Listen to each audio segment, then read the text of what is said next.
All right, we are here in the garage, and I just want to give you some quick stencil tips for applying stencils if you're doing something like a bunch of Robotron cabarets. So as you can see here, I've got the base coat of silver on, and I've got the red stencil already done. If you notice, though, there are these registration marks with the asterisk on that little triangle there, and there's another one down here on the bottom. Those are used for registering the second color of stencils. Now, when you do apply the second color of stencils, the triangle lines up with the two holes, the registration marks there that you've got down at the bottom.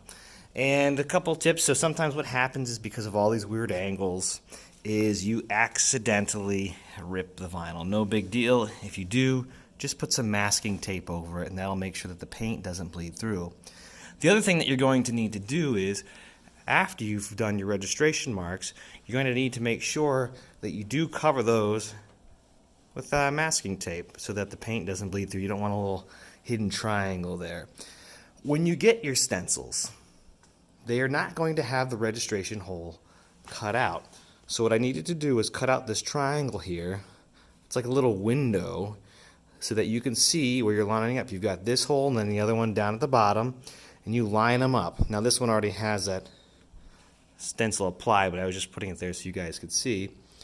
And then also what happens sometimes is they don't always pull out all the vinyl that needs to get pulled out. Now if you look close over here, you can see that there's a hole, a blue circle there. That's where the registration mark goes. I mean the registered mark, not the registration mark. But they don't always remember to pull out all the pieces. That's okay. Just make sure you double check and look real close. If you look really close right there, you can see I already poked it with the little X-Acto blade. And you just come in, you gotta make sure you pull it off. Maybe. Perhaps we do this on camera. Or perhaps I make it worse. We'll get it. We can do it. There it is. It's coming out. So you're just going to make sure you pull all those extra pieces out that managed to get missed. It happens. It's no big deal. Then you go through and you do that, and then just make sure you finish covering up any other pieces that might be seen here. So I'm going to come in and put some masking tape here so that I'm not getting any blue overspray on anything on the sides. But those are some of my quick stencil tips for applying stencils. The next thing I'm going to do is I'm going to come in with a Scotch-Brite pad, and I'm going to rub these areas, everything that's getting painted with a Scotch-Brite pad. You can use a Scotch-Brite pad or something like 800 grit sandpaper to help the paint adhere.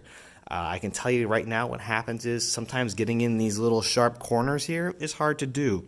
And what's going to happen is that paint will come up when you pull off the mask. It's no big deal. Just come in with a little tiny brush and touch it up if you really want those crisp edges. It happens. Not much you can do about it unless you're really meticulous about it. I'm doing 4 of these cabinets, so I'm bound to have missed a couple things. We'll go and we'll touch it up. But hey, that's part of the gig. As always, if you guys have any questions about tips on putting on stencils, please feel free to let me know. As you can see, I've got my space heater over there in the garage because it is chilly tonight while I'm putting in these vinyl stencils here. Again, these are one-time use only, but it is what it is. We don't have those fancy screens. Those would be expensive to ship and expensive to manufacture. All right, guys, thanks again for watching. If you have any questions, please feel free to ask.